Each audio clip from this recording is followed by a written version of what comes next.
नमस्कार दोस्तों। मंगल ग्रह सूर्य से दूरी के क्रम में सौरमंडल का चौथा ग्रह है और आकार और द्रव्यमान में सातवां ग्रह है। और इस ग्रह को आप समय समय पर देख सकते हैं और इसे लाल ग्रह भी कहा जाता है। मंगल ग्रह इसको युद्ध और बध के नाम से भी जाना जाता है। इस ग्रह के पास दो चंद्रमा हैं, एक का नाम फोबस और दूसरे का नाम डेमोस है। फोबस का मतलब होता है डर और डेमोस का मतलब होता है टेरर। यह शब्द ग्रीक शब्द से लिया गया है जिसका उल्लेख आपको ग्रीक पौराणिक कथाओं में मिलता है। मंगल ग्रह की सूर्य से औसतन दूरी 22,79,43,824 किमी की दूरी पर घूमता है। मंगल ग्रह का एक वर्ष 686.98 पृथ्वी दिनों के बराबर होता है। मंगल ग्रह की घूर्णन अवधि 24 घंटा 37 मिनट 22.663 सेकंड होती है। मंगल ग्रह का मध्य सौर दिन 24 घंटा 39 मिनट 36 सेकंड का होता है और कक्षा में भूमध्य रेखा का झुकाव 25.2 डिग्री का है। औसत सतह का तापमान -82 फ़ारेनहाइट यानी -63 डिग्री सेल्सियस रहता है। सामान्य सतह का दबाव 0.006 है। ज्ञात चंद्रमाओं की संख्या 2 है। हाल के दिनों में मंगल ने अपनी इस भयानक उपस्थिति के अलावा और भी महत्वपूर्ण कारणों से लोगों को आकर्षित किया है। एक संभावित झील से रडार प्रतिबिंब सुझाव देते हैं कि सतह के नीचे संरक्षित क्षेत्रों में पानी अभी भी तरल के रूप में मौजूद हो सकता है। मंगल ग्रह पर पानी की मौजूदगी को एक गंभीर मुद्दा माना जाता है, क्योंकि जैसा कि वर्तमान में समझा जाता है कि पानी के बिना जीवन मौजूद नहीं हो सकता है। यदि सूक्ष्म जीवन रूप कभी मंगल ग्रह पर उत्पन्न हुए थे तो एक संभावना बनी हुई है, भले ही दुरुस्त हो, कि वे अभी भी इन छिपे हुए पानी वाले स्थानों में जीवित रह सकते हैं। 1996 में वैज्ञानिकों की एक टीम ने मंगल ग्रह से आए उल्कापिंड के एक टुकड़े में प्राचीन सूक्ष्म जीवन का सबूत होने का निष्कर्ष निकाला, लेकिन अधिकांश वैज्ञानिकों ने उनकी व्याख्या पर विवाद किया। कम से कम 19वीं शताब्दी के अंत से मंगल ग्रह को स्वदेशी जीवन और मानव अन्वेषण और निवास दोनों के लिए पृथ्वी से परे सौर मंडल में सबसे महत्वपूर्ण स्थान माना गया है। एक समय पर मंगल के बारे में कुछ अटकलें लगाई जा रही थी कि मंगल में नहरों की संरचना है। हालांकि बाद में ये नहरें भ्रामक साबित हुई और मंगल ग्रह पर जीवन की संभावना और ग्रह की खोज में वैज्ञानिक और सार्वजनिक रुचि में कमी नहीं हुई है। आज के समय में भी अथक प्रयास किए जा रहे हैं कि मंगल ग्रह पर जीवन की तलाश के लिए और जीवन होने की पूरी संभावना जताई जा रही है। जबकि अक्टूबर 1938 की शाम को हजारों अनजाने श्रोताओं को आश्वस्त किया कि मंगल ग्रह से प्राणी पृथ्वी पर आक्रमण कर रहे थे। ग्रह का रहस्य और कहीं वास्तविक रहस्य आज भी वैज्ञानिक और जांच और मानव कल्पना दोनों के लिए प्रेरणा बने हुए हैं। मंगल सूर्य से चौथा ग्रह है। यह सूर्य के चारों ओर 228 मिलियन किमी की औसत दूरी पर घूमता है। यह सूर्य से पृथ्वी की दूरी का लगभग 1.5 गुना है। मंगल की अपेक्षाकृत लंबी कक्षा के कारण मंगल और सूर्य के बीच की दूरी 206.6 मिलियन से 249.2 मिलियन किमी तक भिन्न होती है। मंगल 687 पृथ्वी दिनों में एक बार सूर्य की परिक्रमा करता है, जिसका अर्थ है कि इसका वर्ष पृथ्वी से लगभग 2 गुना है।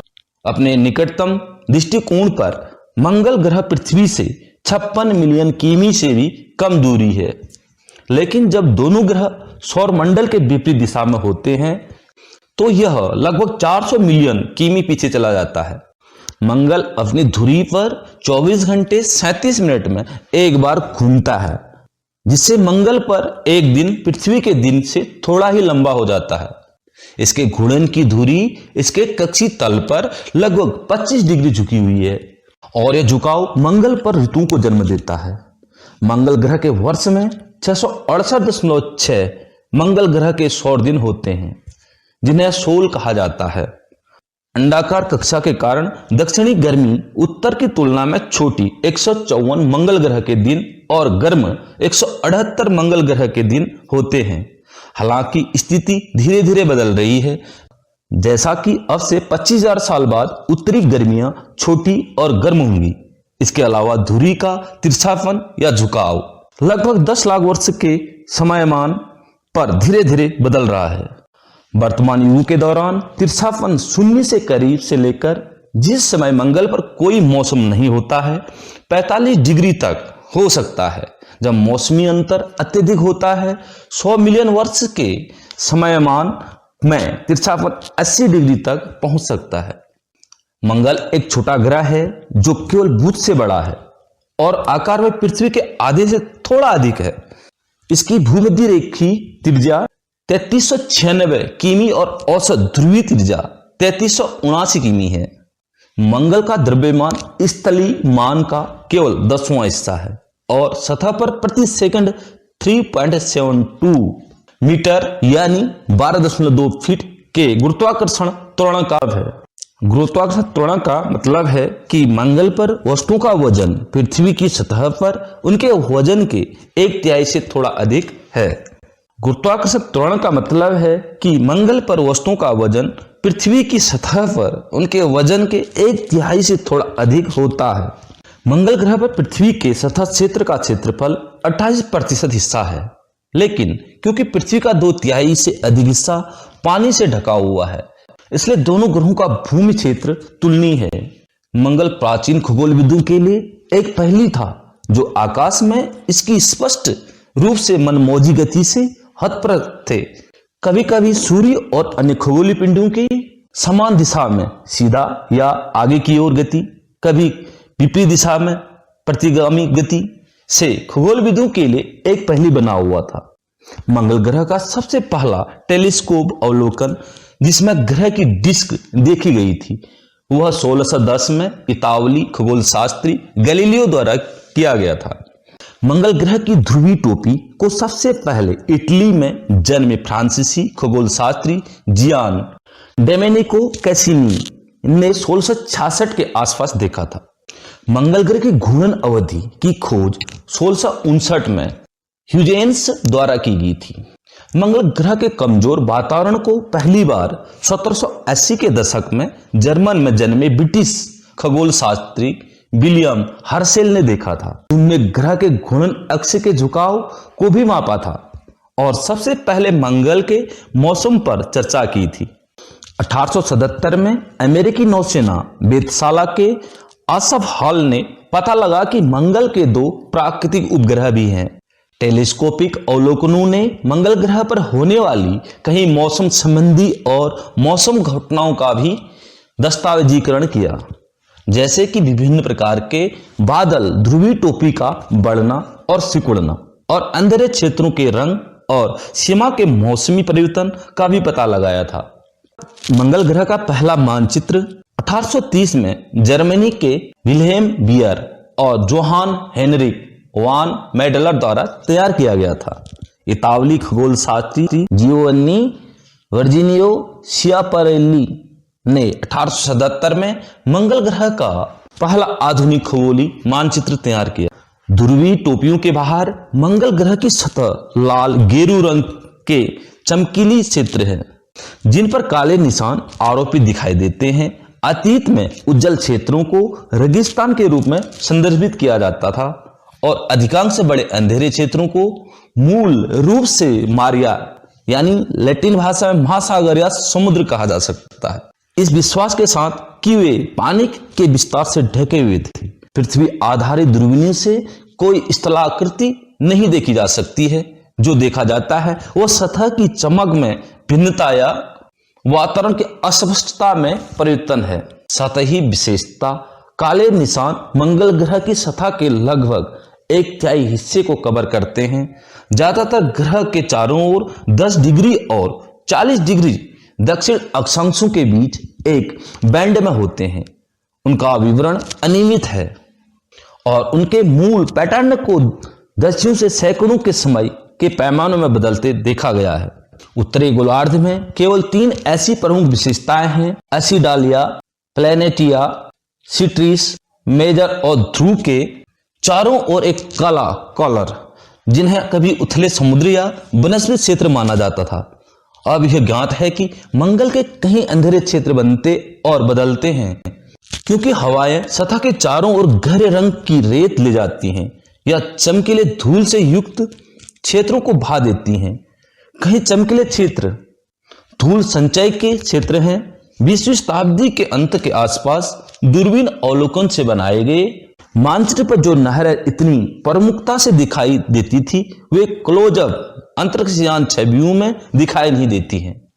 वे लगभग निश्चित रूप से काल्पनिक विशेषताएं थी, जिन्हें पर्यवेक्षकों ने सोचा था कि उन्होंने अपने दूरबीन के रेजोल्यूशन की सीमा के करीब वस्तुओं को देखने के लिए प्रयास करते हुए समय देखा था। दूरबीन के शुरुआती पर्यवेक्षकों द्वारा वर्णित अंधेरे की लहर और नीली धुंध जैसी अन्य विशेषताएं अब देखने की स्थिति के संयोजन और सतह के परावर्तक गुणों में परिवर्तन के परिणाम स्वरूप जानी जाती है। ध्रुवीय क्षेत्र। मंगल ध्रुवीय जल बर्फ टोपी। दूरबीन पर्यवेक्षकों के लिए मंगल ग्रह पर सबसे महत्वपूर्ण नियमित परिवर्तन ध्रुव पर होते हैं। किसी विशेष गोलार्ध में पतझड़ की शुरुआत के साथ संबंधित ध्रुवीय क्षेत्र पर बादल विकसित होते हैं और जमे हुए कार्बन डाइऑक्साइड से बनी टोपी बढ़ने लगती है। उत्तर में छोटी टोपी अंततः 55 डिग्री अक्षांश तक फैली हुई है। दक्षिण में बड़ी टोपी 50 डिग्री अक्षांश तक फैली हुई है। बसंत ऋतु में टोपियां पीछे हट जाती हैं। गर्मी के दौरान उत्तरी कार्बन डाइऑक्साइड टोपी पूरी तरह से गायब हो जाती है और अपने पीछे एक छोटी जल बर्फ टोपी छोड़ जाती है। दक्षिण में कार्बन डाइऑक्साइड बर्फ और पानी की वजह से बनी है एक छोटी अवशिष्ट टोपी गर्मी में बनी रहती है। मौसमी ध्रुवीय टोपी की संरचना लगभग 200 वर्षों तक बहस का विषय रही। एक प्रारंभिक परिकल्पना की टोपियां पानी की बर्फ से बनी होती हैं। इसका पता अंग्रेजी खगोल शास्त्री विलियम हर्शेल से लगाया जा सकता है, जिन्होंने कल्पना की थी कि वे पृथ्वी पर बिल्कुल वैसे ही होंगी।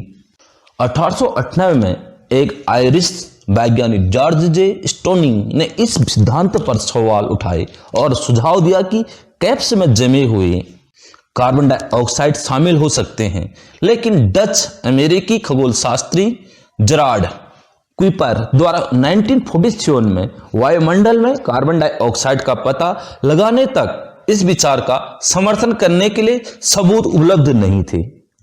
1966 में अमेरिकी वैज्ञानिकों रॉबर्ट लिटन और ब्रूस मरे ने मंगल ग्रह पर थर्मल वातावरण के एक संख्यात्मक मॉडल के परिणाम प्रकाशित किए, जिसमें जल बर्फ परिकल्पना के बारे में काफी संदेह पैदा किया। उनकी गणना से संकेत मिलता है कि मंगल ग्रह की स्थितियों के तहत वायुमंडलीय कार्बन डाइऑक्साइड ध्रुवों पर जम जाएगा और उनके मॉडल कार्बन डाइऑक्साइड कैप की वृद्धि और सिकुड़न वास्तविक कैंप में देखे गए मॉडल ने अनुमान लगाया कि मौसमी टोपियां अपेक्षाकृत पतली थी। ध्रुवों के पास केवल कुछ मीटर गहरी और भूमध्य रेखा की ओर पतली थी।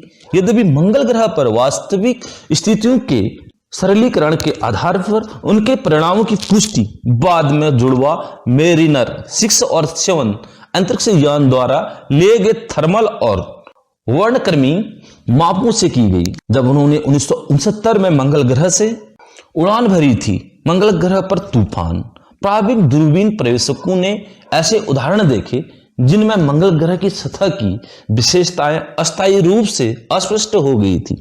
उन्होंने सफेद और नीले दोनों प्रकार के अस्पष्टताएं देखी, जिनकी सही व्याख्या क्रमशः संघनित गैस और धूल के कारण हुई।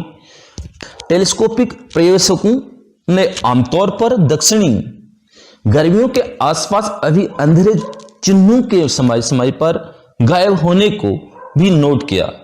फिर से उन्हें वैश्विक धूल भरी आंधियां के परिणाम के रूप में सही ढंग से व्याख्या की गई। अंतरिक्ष यान के अवलोकनों ने पुष्टि की है कि धुंध, बादल और कोहरा आमतौर पर सतह को ढक लेते हैं।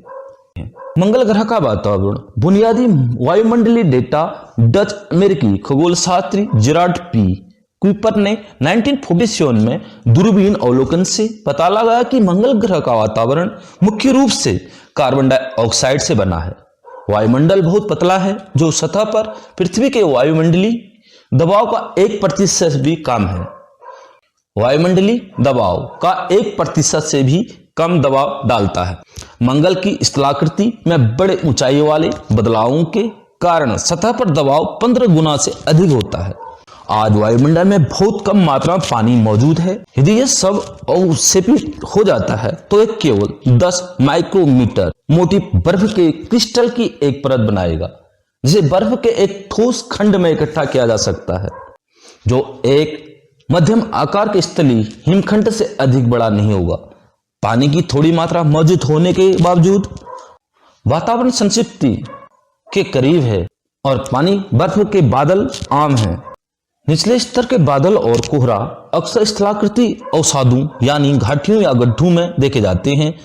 सुबह के टर्मिनेटर ग्रह की डिस्क के प्रकाशित और अप्रकाशित भागों के बीच की विभाजन रेखा पर पतले बादल आम हैं, और भौगोलिक बादल जब नम हवा को ऊंचे भूभाग पर उठाया जाता है और ठंडा किया जाता है तो क्रेटर और ज्वालामुखी जैसी प्रमुख स्थलाकृति विशेषताओं के आसपास बनते हैं। सर्दियों में पृथ्वी पश्चिम की ओर बढ़ने वाली सर्पिल आकार की तूफान प्रणालियां नियमित रूप से मध्य अक्षांशों पर देखी जाती हैं। इनमें से अधिकांश बादल विशेष रूप से शुरुआती परिवेशकों द्वारा देखे गए सफेद बादल पानी की बर्फ से बने होते हैं। मंगल ग्रह पर धूल भरी आंधियां आम हैं, वे किसी भी समय हो सकते हैं, लेकिन दक्षिणी बसंत और गर्मियों में सबसे अधिक बार होती हैं, जब मंगल ग्रह सूर्य के सबसे करीब से गुजर रहा होता है और सतह का तापमान अपने उच्चतम स्तर पर होता है। अधिकांश तूफान क्षेत्रीय होते हैं और कुछ सप्ताह तक चलते हैं। हालांकि हर दूसरे या तीसरे वर्ष धूल भरी आंधियां वैश्विक हो जाती हैं। अपने चरम पर धूल वायुमंडल में इतनी ऊपर तक फैल जाती है कि ग्रह के औसत त्रिज्या से 21 किमी यानी 13 मील ऊपर तक के सबसे ऊंचे ज्वालामुखी के शिखर ही दिखाई देते हैं। मंगल ग्रह पर धूल का शैतान मंगल की कक्षा से और विभिन्न अंतरिक्ष यान लैंडिंग स्थलों पर देखे गए। मंगल की कक्षा से और विभिन्न अंतरिक्ष यान लैंडिंग स्थलों पर देखे गए हैं संकीर्ण ट्रैक जो धूल के शैतानों के कारण होते हैं। कक्षा से ली गई उच्च रेजुलेशन छवियों मंगल की कक्षा से और विभिन्न अंतरिक्ष यान लैंडिंग स्थलों पर देखे गए हैं संकीर्ण ट्रैक जो धूल के शैतानों के कारण होते हैं। कक्षा से ली गई उच्च रेजुलेशन छवियों में भी दिखाई देते हैं। मंगल ग्रह का निचले वायुमंडल में विशिष्ट तापमान लगभग -100 डिग्री फ़ारेनहाइट यानी -70 डिग्री सेल्सियस होता है, जो आमतौर पर -1 डिग्री फ़ारेनहाइट यानी 20 डिग्री सेल्सियस के औसत दिन के सतह तापमान से अधिक ठंडा है। ये मान उसी श्रेणी में है जैसे सर्दियों के दौरान अंटार्कटिका में पृथ्वी पर अनुभव किया जाता है। गर्मी में बहुत अंधेरी सतह के ऊपर दिन का तापमान लगभग 62 डिग्री फ़ारेनहाइट यानी 17 डिग्री सेल्सियस तक पहुंच जाता है। सतह के करीब अशांत परत के ऊपर तापमान लगभग 2.7 फ़ारेनहाइट यानी 1.5 डिग्री सेल्सियस प्रति किमी ऊंचाई की दर से घटता है। पृथ्वी के विपरीत मंगल का वातावरण दबाव में बड़े मौसमी बदलावों का अनुभव करता है, क्योंकि कार्बन डाइऑक्साइड मुख्य घटक सर्दियों के ध्रुव पर बर्फ गिरती है और बसंत ऋतु में सीधे गैस में लौट आती है। चूंकि दक्षिणी शीतकालीन टोपी उत्तरी की तुलना में अधिक व्यापक है, दक्षिणी सर्दियों के दौरान वायुमंडलीय दबाव न्यूनतम तक पहुंच जाता है।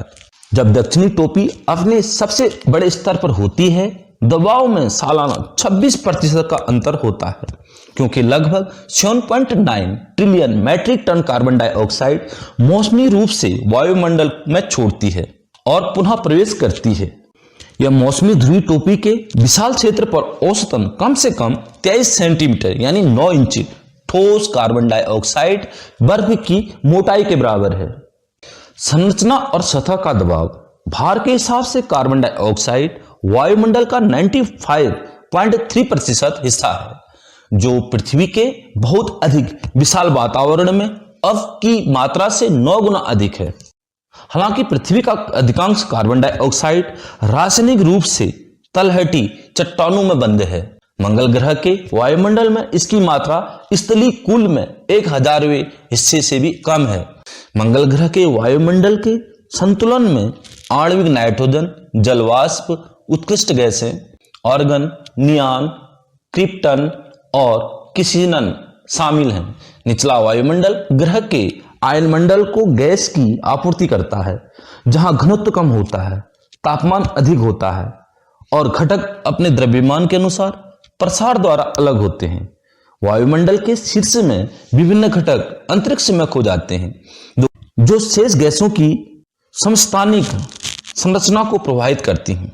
उदाहरण के लिए, क्योंकि हाइड्रोजन अपने भारी आइसोटोप ड्यूटेरियम पर प्राथमिकता से खो जाता है, मंगल के वायुमंडल में पृथ्वी की तुलना में 5 गुना अधिक ड्यूटेरियम होता है।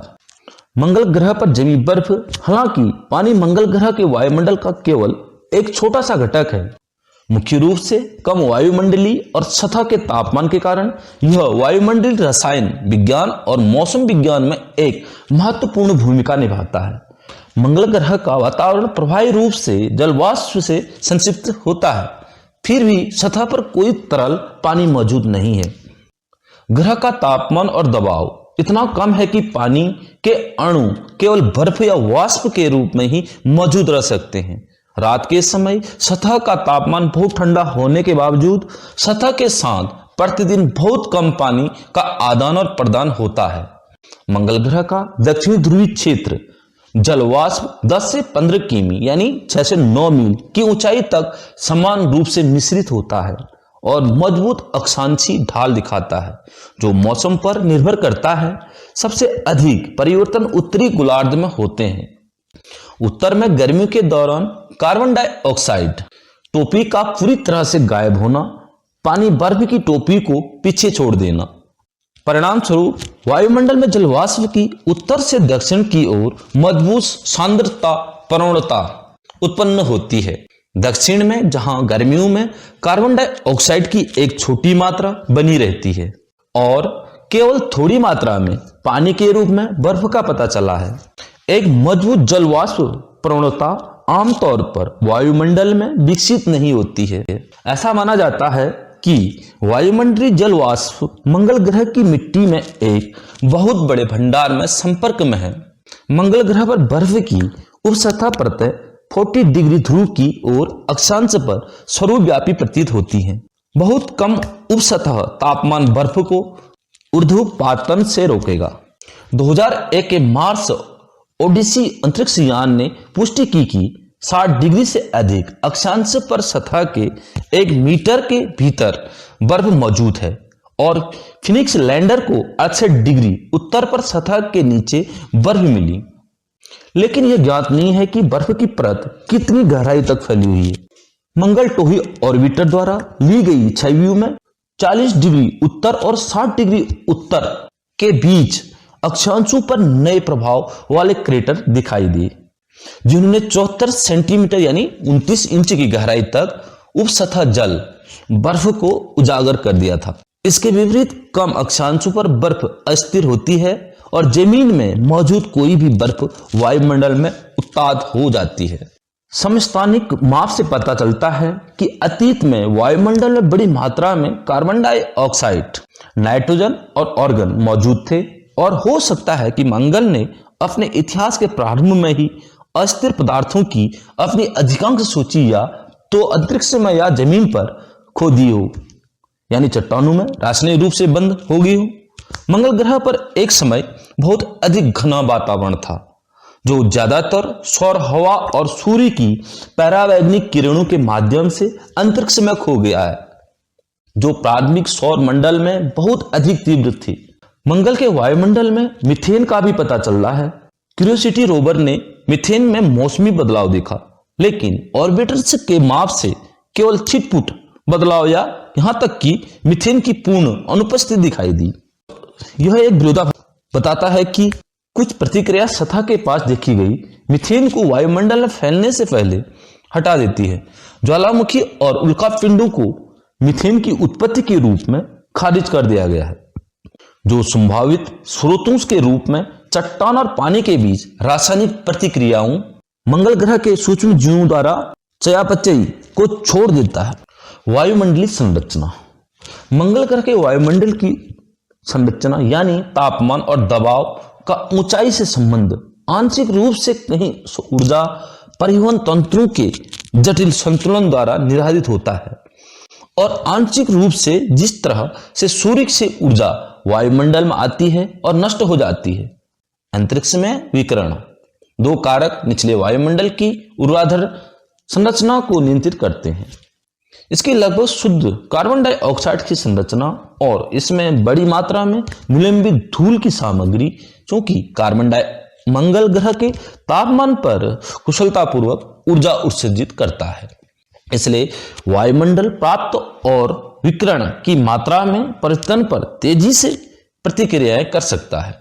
निलंबित धूल सीधे सूर्य के प्रकाश से बड़ी मात्रा में गर्मी को अवशोषित करती है और निचले वायुमंडल में ऊर्जा का एक वितरित स्रोत प्रदान करती है। सतह का तापमान अक्षांश पर निर्भर करता है और दिन से रात तक व्यापक रेंज में उतार चढ़ाव होता है। मंगल ग्रह का तापमान नियमित रूप से सूर्योदय से पहले -119 डिग्री फ़ारेनहाइट और न्यूनतम -84 डिग्री सेल्सियस और स्तर से भिन्न होता है। दोपहर के समय -28 डिग्री फ़ारेनहाइट -33 डिग्री सेल्सियस तक होता है। यह तापमान परिवर्तन पृथ्वी पर रेगिस्तान क्षेत्र में होने वाले उतार चढ़ाव से कहीं अधिक बड़ा है। भिन्नता जमीन के बहुत करीब सबसे अधिक होती है और इसलिए होती है क्योंकि पतला शुष्क वातावरण रात के दौरान सतह को तेजी से अपनी गर्मी विकीर्ण करने की अनुमति देता है।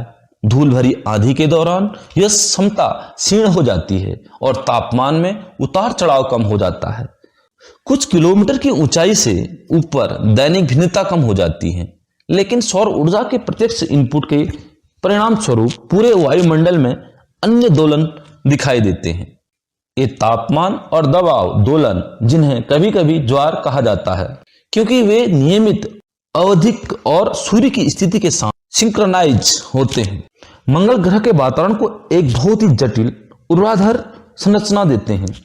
1.5 किलोमीटर प्रति किमी की ऊंचाई पर वायुमंडल का ठंडा होना लगभग 40 किमी यानी 25 मील तक जारी रहता है, जिस स्तर को टोपोपाज कहा जाता है। तापमान लगभग स्थिर -210 डिग्री फ़ारेनहाइट से -130 डिग्री सेल्सियस तक रहता है। वाइकिंग और पाथफाइंडर अंतरिक्ष यान द्वारा वायुमंडल से नीचे उतरते समय मापी गई यह दर अप्रत्याशित रूप से कम थी। मौसम विज्ञान और वायुमंडलीय गतिशीलता मंगल ग्रह पर वायुमंडलीय परिसंचरण का वैश्विक पैटर्न पृथ्वी के साथ कहीं सतही समानताएं दिखाता है, लेकिन मूल कारण बहुत अलग हैं। इन अंतरों में सौर ताप इनपुट की स्थानीय परिस्थितियों में तेजी से समायोजित करने की वायुमंडल की क्षमता शामिल है। महासागरों की कमी जो पृथ्वी पर तापमान परिवर्तन के प्रति अत्यधिक प्रतिरोधी हैं।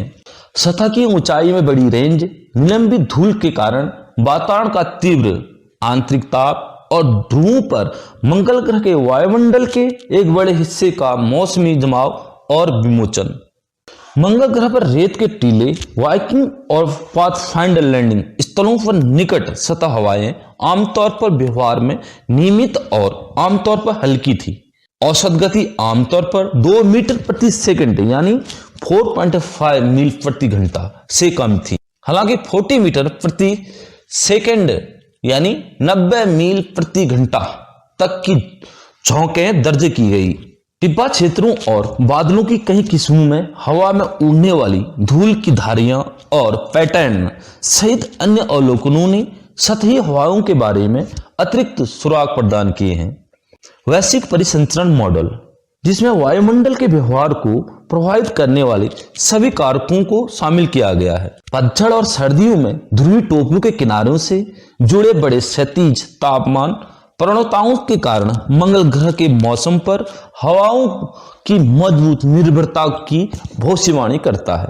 सर्दियों में उच्च अक्षांशों पर 100 मीटर प्रति सेकंड यानी 225 मील प्रति घंटा से अधिक पूर्व की ओर वेग वाली मजबूत जेट धाराएं बनती हैं। बसंत और पतझड़ में परिसंचरण कम नाटकीय होता है। जब हर जगह हल्की हवाएं प्रबल होती हैं, मंगल ग्रह पर पृथ्वी के विपरीत अपेक्षाकृत मजबूत उत्तर दक्षिण परिसंचरण भी है, जो सर्दियों और गर्मियों के ध्रुवों तक और वहां से वायुमंडल को स्थानांतरित करता है। सामान्य परिसंचरण पैटर्न कभी कभी अस्थिर होता है और बड़े पैमाने पर तरंग गति और अस्थिरता प्रदर्शित करता है। वाइकिंग लैंडर साइडों पर दबाव और हवा के रिकॉर्ड में घूर्णन उच्च और निम्न दबाव प्रणालियों की एक नियमित श्रृंखला स्पष्ट रूप से देखी गई थी। सूर्य और सतह स्थलाकृति दोनों द्वारा संचालित छोटे पैमाने की गतिविधियां और दोलन सर्वव्यापी हैं। उदाहरण के लिए वाइकिंग और पाथफाइंडर लैंडिंग स्थलों पर सूर्य की स्थिति और भूमि के स्थानीय ढलानों के जवाब में हवाएं पूरे दिन दिशा और गति में बदलती रहती हैं। मंगल ग्रह के वायुमंडल में बड़ी मात्रा में पाए जाने वाले धूल को उठाने और बनाए रखने में अशांति एक महत्वपूर्ण कारक है। दक्षिणी बसंत और गर्मियों के दौरान दक्षिणी गोलार्ध में पसंदीदा स्थानों पर धूल भरी आंधियां शुरू हो जाती हैं। गतिविधियां पहले स्थानीय और जोरदार होती हैं। कारणों को अभी तक समझा नहीं जा सका है और बड़ी मात्रा में धूल वायुमंडल में फेंक दी जाती है।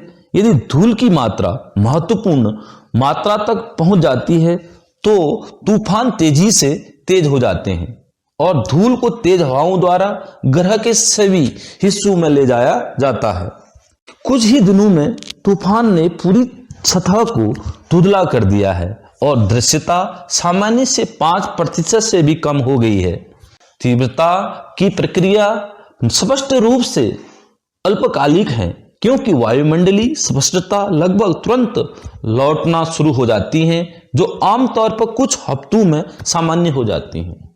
मंगल ग्रह के आगे का चरित्र अंतरिक्ष यान, फोटोग्राफी और अल्टीमेट्री से अच्छी तरह से स्थापित किया गया है। लगभग पूरे ग्रह की कक्षा से 20 मीटर यानी 66 फीट के रेजुलेशन पर और चयनित यानी 66 फीट के रेजुलेशन पर और चयनित क्षेत्रों की 20 सेंटीमीटर यानी 8 इंच ऊंचाई के रेजुलेशन पर तस्वीरें ली गई हैं। इसके अलावा मार्स ग्लोबल सर्वेयर पर लेजर अल्टीमीटर ने पूरे ग्रह की सतह की 66 फीट के रेजुलेशन पर और चयनित क्षेत्रों की 20 सेंटीमीटर यानी 8 इंच ऊंचाई के रेजुलेशन पर तस्वीरें ली गई हैं।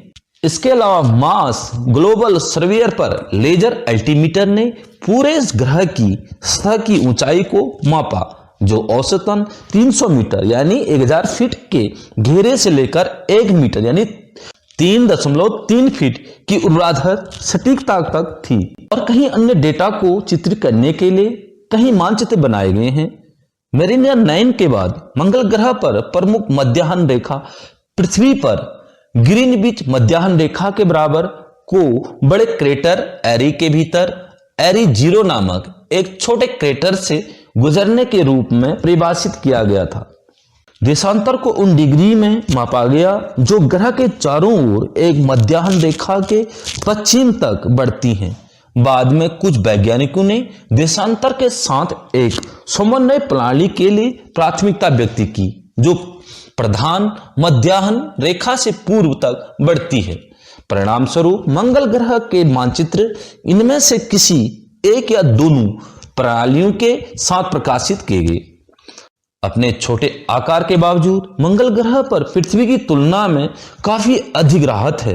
ग्रह पर सबसे निचला बिंदु हेलस प्रभाव बेसिन के भीतर संदर्भ स्तर से 8 किमी यानी 5 मील नीचे है। ज्वालामुखी ओलंपस माउंट्स के शिखर पर उच्चतम बिंदु संदर्भ स्तर से 21 किमी यानी 13 मील ऊपर है। इस प्रकार ऊंचाई सीमा 29 किमी यानी 18 मील है, जबकि पृथ्वी पर लगभग 20 किमी यानी 12.4 मील है, यानी मारियाना ट्रेंच के नीचे से माउंट एवरेस्ट के शीर्ष तक। क्योंकि मंगल पर कोई महासागर नहीं है, इसलिए ऊंचाई के लिए एक संदर्भ स्तर को समुद्र के अलावा अन्य संदर्भों में परिभाषित किया जाना था।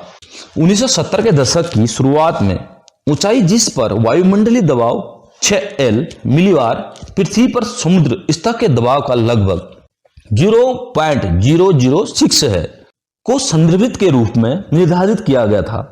जब मार्स ग्लोबल सर्वेयर ने अधिक सटीक ऊंचाई से डेटा प्राप्त किया तो एक बेहतर संदर्भ की आवश्यकता थी और ग्रह का औसतन त्रिज्या 3389.51 किमी चुना गया था। मंगल ग्रह की सतह के सबसे उल्लेखनीय पहलू में से एक दक्षिणी और उत्तरी गोलार्ध के बीच का एक अंतर है। दक्षिणी गोलार्ध का अधिकांश भाग ऊंचा और भारी गड्ढों वाला है जो चंद्रमा के टूटे फूटे उच्च भूमि के सदृश है। उत्तरी गोलार्ध का अधिकांश भाग नीचा है और कम गड्ढे हैं। दोनों गोलार्ध के बीच औसत ऊंचाई का अंतर लगभग 6 किमी है। गोलार्ध के बीच की स्थलाकृतिक सीमा भूमध्य रेखा के समांतर नहीं है बल्कि लगभग 30 डिग्री झुकी हुई है, एक बड़े वृत्त का अनुसरण करती है। कुछ स्थानों पर सीमा चौड़ी और अनियमित है, अन्य स्थानों पर खड़ी चट्टानें हैं। मंगल ग्रह पर सबसे अधिक तीव्रता से क्षरण वाले कुछ क्षेत्र सीमा के पास पाए जाते हैं। वहां की भू आकृतियों में वही प्रवाह चैनल पतन के क्षेत्र जिन्हें अराजक भूभाग कहा जाता है और घाटियों और चोटियों का एक रहस्यमय मिश्रण शामिल है जिन्हें फ्रेडेट भूभाग के रूप में जाना जाता है। पश्चिमी गोलार्ध में सीमा तक फैला हुआ थार्सिस पर्वत है जो 4000 किमी चौड़ा और इसके केंद्र में संदर्भ स्तर में 8 किमी ऊपर एक विशाल ज्वालामुखी ढेर है। यह उत्तरी मैदानों से 12 किमी ऊपर और आसपास के गड्ढेदार दक्षिणी उच्च भूमि से 2 किमी से अधिक ऊपर है। थॉर्सिस पर्वत पर या उनके निकट ग्रह के सबसे बड़े ज्वालामुखी हैं। किसी भी गोलार्ध में स्पष्ट रूप से अनुपस्थित भू आकृतियों के प्रकार हैं जो पृथ्वी पर प्लेट टेक्टोनिक्स के परिणाम स्वरूप उत्पन्न होते हैं। उदाहरण के लिए एंडीज के समान लंबी रेखी पर्वत श्रृंखलाएं, समुद्री खाइयां या परस्पर जुड़े हुए कटकों की एक वैश्विक प्रणाली। गोलार्ध विभाजन सबसे अधिक संभावना तब बना जब एक बड़ा क्षुद्र ग्रह अपने इतिहास के बहुत पहले मंगल ग्रह से टकराया। परिणामी उत्तरी गोलार्ध प्रभाव क्रेटर का माप 8500 गुना 10700 किमी है जो वस्तु मंगल ग्रह पर दुर्घटनाग्रस्त हुई थी वह 2000 किमी से अधिक की दूरी पर रही होगी। मार्स ग्लोबल सर्वेयर द्वारा प्राप्त गुरुत्वाकर्षण डेटा से पता चलता है कि उत्तरी मैदानी इलाकों की तुलना में दक्षिणी हाईलैंड्स के नीचे मंगल ग्रह की परत अधिक मोटी है। दक्षिणी गड्ढेदार उच्च भूमियां दक्षिणी हाईलैंड्स में बहुत बड़े क्रेटर की संख्या सतह की अपर्याप्त आयु का संकेत देती हैं। ग्रह वैज्ञानिकों ने अपोलो मिशन द्वारा लौटाए गए चंद्र नमूनों से यह स्थापित किया है कि 4.5 अरब साल पहले चंद्रमा के बनने के बाद चंद्रमा पर बड़े क्षुद्र ग्रहों के प्रभाव की दर बहुत अधिक थी और फिर 3.8 अरब से 3.5 अरब साल पहले के बीच तेजी से गिरावट आई। गिरावट से पहले बनी सतहों पर भारी गड्ढे हो गए हैं जो बाद में बने हुए कम हैं। बहुत संभव है कि मंगल ग्रह पर भी खान पान का इतिहास ऐसा ही हो।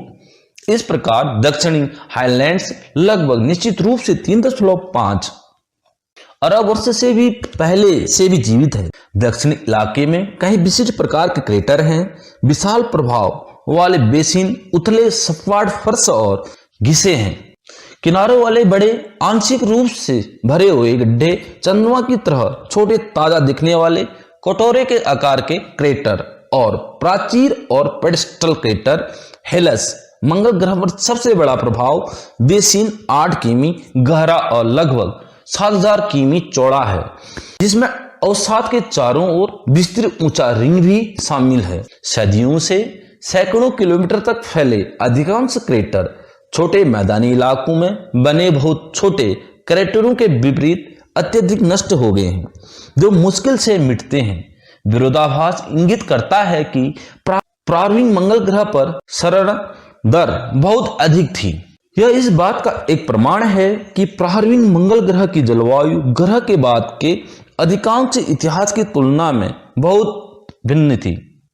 अधिकांश मंगल ग्रह के क्रेटर चंद्रमा पर मौजूद क्रेटर से अलग दिखते हैं।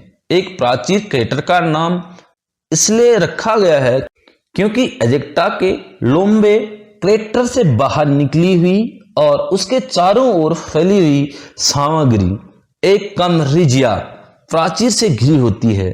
एजेक्टा स्पष्ट रूप से जमीन पर बह गया, जो यह संकेत दे सकता है कि इसके कीचड़ जैसी स्थिरता थी। कुछ वैज्ञानिकों ने अनुमान लगाया है कि मिट्टी सतह के नीचे मौजूद मलबे और पानी के मिश्रण से बनी है।